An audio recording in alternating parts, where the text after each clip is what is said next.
이번 시간에는 2차 전지에 들어가는 핵심 소재죠. 리튬에 대해 알아보려고 하는데요. 미래에셋증권의 이재광 연구원님 모셨습니다. 연구원님 안녕하세요. 안녕하세요. 네, 그동안 UAM으로 되게 왕성한 활동을 하셨는데 정말 오랜만에 광물로 돌아오셨습니다. 네. 제가 사실 그 두 가지 산업을 같이 하고 있어서요. 네.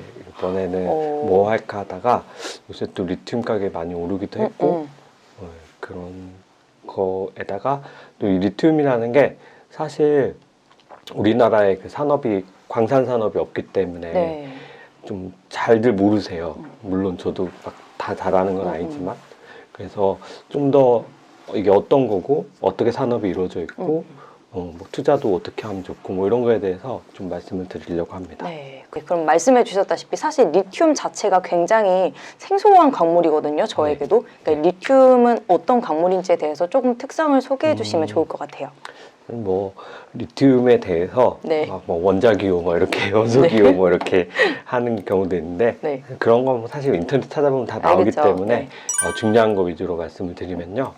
먼저 뭐 다들 아시긴 할 텐데 이 리튬 이온 전지에 대해서 한번 개념을 한번 더 잡고 넘어가 볼게요. 요새는 또 많이들 투자자분들이 많이 아시긴 하지만 그래도 한번 정리를 해보면 리튬 이온 전지라고 하면은 크게 구성이 이렇게 돼 있어요. 크게는 이제 네 가지로 되는데 양극재, 음극재, 분리막, 전해질 이걸 다 합치면 이제 리튬 이온 전지가 되는 건데 양극재는 어떻게 만드느냐? 이거는 이제 그 양극재의 특성에 따라 다르겠죠. 그 종류에 따라 다르겠죠. 양극재가 뭐 LFP도 있고 뭐 삼원계도 있고 하는데 삼원계 기준으로 말씀을 드리면 일단 전구체라는 게 먼저 만들어져야 돼요. 그 이제 프리커서라고 하는데 그 전구체는 이제 그 뭐 니켈이라든지 코발트라든지 망간, 뭐 알루미늄 뭐 이런 거를 이제 화합물로 바꿔서 이렇게 만드는 게 전구체 말 그대로 프리커서고요. 여기에 리튬을 입히면은 그게 양극재가 되는 겁니다. 그러니까 양극재는 전구체랑 리튬이 섞여 그 합쳐진 거다라고 보시면 되고 거기에다가 양극재에다 음극재를 넣고 가운데 분리막을 넣고 전해질을 하면은 이제 셀이 되는 거겠죠. 그 이제 나중에 이제 모듈까지 되면은 우리가 아는 이제 리튬 이온 전지가 되는 건데요. 리튬을 설명하기 위해서 과학적인데 저도 잘 모르지만 이제 어떻게 전기가 흐르느냐 그거에 대해서 이제 알아야 되는데 리튬 이온 전지라고 하면은 크게 이제 개념은 이렇게 돼 있어요. 그래서 우리가 리튬 이온 전지는 사실 2차 전지잖아요. 2차 전지 그냥 말 편하게 하지만 사실 전지에는 1차 전지도 있고 2차 전지도 있죠. 그래서 원래 1차 전지는 우리가 지금도 많이 쓰고 있는 건전지. 한번 쓰고 나면은 버리게 돼요. 왜 버리는 줄 아세요? 재활용이 불가능하니까 버리겠죠. 그렇죠. 충전이 안 되니까. 근데 그거는 화학적으로 말씀드리면은 음극이 다 없어지기 때문이에요. 음극이 다 없어지기 때문에 그건 다시 안 되는 건데 그래서 재활용하게 만든 게 2차 전지인데 2차 전지는 음극이 없어지지 않아요. 그래서 크게는 1차 전지, 2차 전지 이렇게 나뉘고요. 또 여기에서 하나 더 나눌 수 있어요. 어떻게? 그게 이제 전해질이 뭐냐에 따라서. 그래서 여기 전구체 얘기하려는 건 아니고 전구체는 다 나중이고 전해질이 물로 된 게 있고요. 그건 이제 수계 전해질이라고 하고요.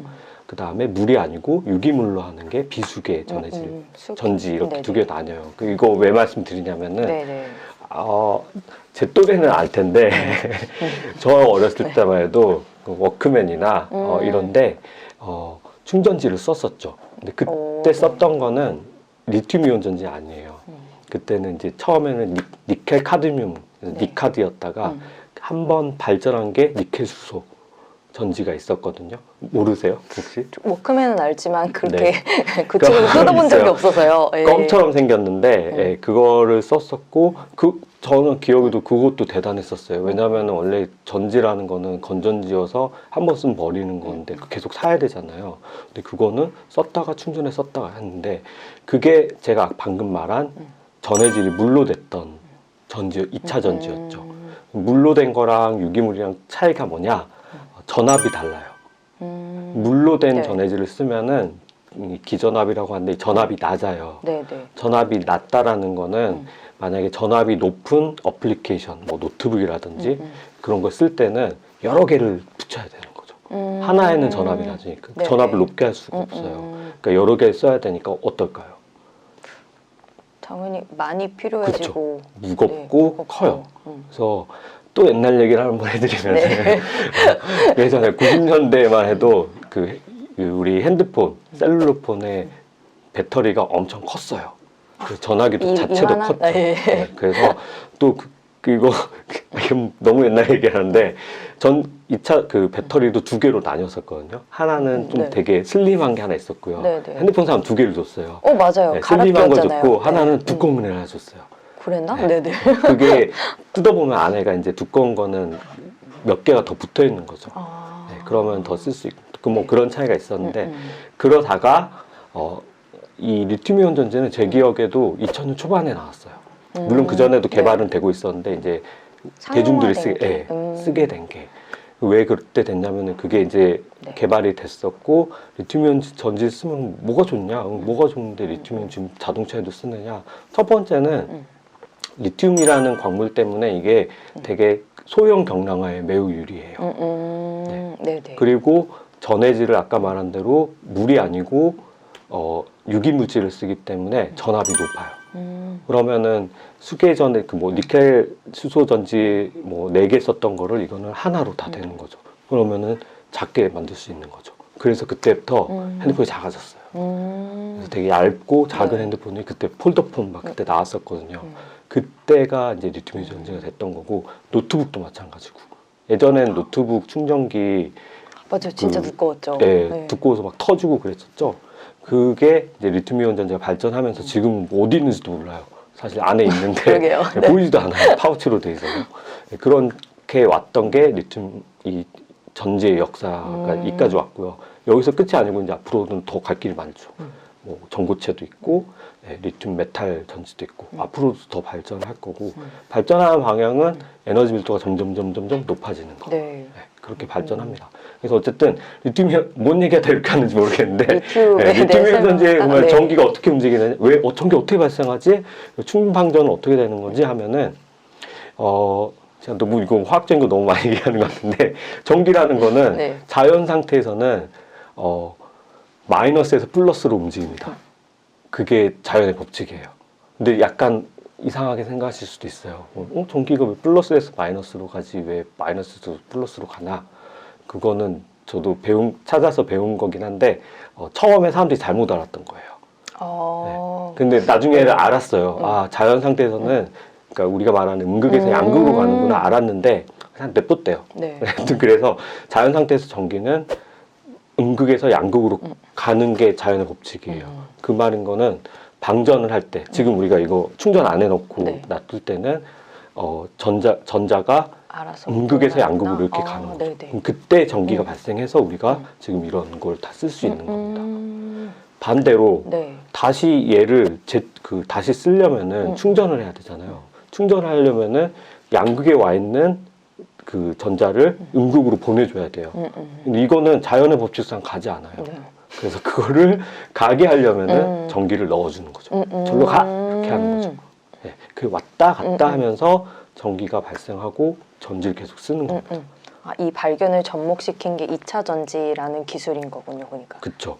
그래서 이제 거기에 그 2차 전지랑 아까 말한 대로 그 전에도 90년대도 썼던 거긴 한데 점점 안에 들어가는 것들이 발전한 거죠. 그래서 작게 만들어지고 얇게 만들어지고 더 세지고 그리고 리튬이라는 건 거기서 매우 핵심적인 역할을 해왔던 거죠. 전지의 경량화, 소형화에 있어서 매우 큰 역할을 했고 그럼 사실은 이전에 뭐 말씀하셨던 것처럼 2차 전지에도 이제 좀 다양한 종류가 있었잖아요. 뭐 납축 전지, 니켈 전지 뭐 이런 것도 있었는데 납축 전지를 빼먹었네. 네, 이런 것들이 있었는데 이전에는 이런 전지에는 안 들어가던 게 아니에요? 이런 리튬이? 그쵸. 그때는 리튬을 못 썼죠. 그래서 그거를 못 쓴 거예요? 그쵸. 안 쓴 게 아니라?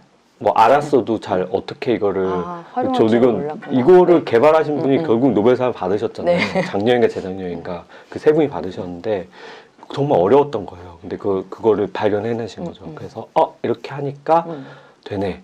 그래서 아마 그게 제가 알기로는 아마 음극의 문제였을 거예요. 음극을 뭘로 하느냐의 문제였는데 결국은 그거를 그 흑연으로 해가지고 이제 성공한 건데 어쨌든 그런 발명으로 이렇게 쓰게 됐고 이제 지금 이제 리튬 2차 전지에는 아까 제가 그 리튬이랑 전구체를 합치면 양극재한다 했잖아요. 네. 리튬의 역할은 왔다 갔다 하는 거예요. 네. 그러니까 이온은 전해질로 왔다 갔다 하고요. 네. 전자는 이 선을 타고 왔다 갔다 하는 겁니다. 그럼 전기가 발생하는 거고 네. 네. 그런 역할을 하는 게 리튬입니다. 그러니까 리튬은 이 2차 전지의 핵심적인 거죠. 앞으로도 리튬은 계속 쓰일 거예요. 이거를 지금 이제 바꾸려고 네. 대체하려고 하는 게 얼마 전에도 중국에서 얘기가 나왔는데 나트륨 전지. 네. 나트륨. 네. 왜냐면은 주기율표 보시면은 네. 리튬하고 나트륨은 같은 족이에요. 네. 같은 족이에요. 리튬 네. 바로 밑에 나트륨이 있거든요. 그래서 이제 성질이 비슷하기 때문에 근데 나트륨은 리튬보다는 구하기가 더 쉽고 만들기 더 쉬워서 싸고 하니까 이제 바꾸려고 하는데 네. 그거 쉽지 않은 거라고 저는 알고 있습니다. 그리고 네. 나트륨이라고 하면 안 되는데 제가 또 옛날 그것 때문에 요새는 소디움으로 바뀌었습니다. 이름이 점점 어려워져요. 안 그래도 어려운데. 나트륨이라 배웠는데 저도 요새 나트륨이요. 바뀌었더라고요. 네. 그래서 소디움으로 요즘 친구들은 알고 있는데 어쨌든 그렇게 돼 있고요. 그래서 리튬은 영원하진 않을지 모르겠지만 계속 더 쓰일 거고요. 아마 더 많이 쓸 거예요. 왜냐하면 지금 개발하고 있는 전지들의 방향을 보면은 이제 음극을 또 바꾸려고 하고 있거든요. 네. 지금은 음극이 대부분 그 흑연이고요. 여기에 이제 더 세게 하려고 실리콘도 더 첨가하고 이런 건데 궁극적으로는 이 음극 자체를 네. 리튬으로 바꾸려는 게 리튬 금속으로 하는 게 지금 네. 발전이고요. 그렇게 되면은 한 전지에 들어가는 리튬의 양이 더 늘어나겠죠.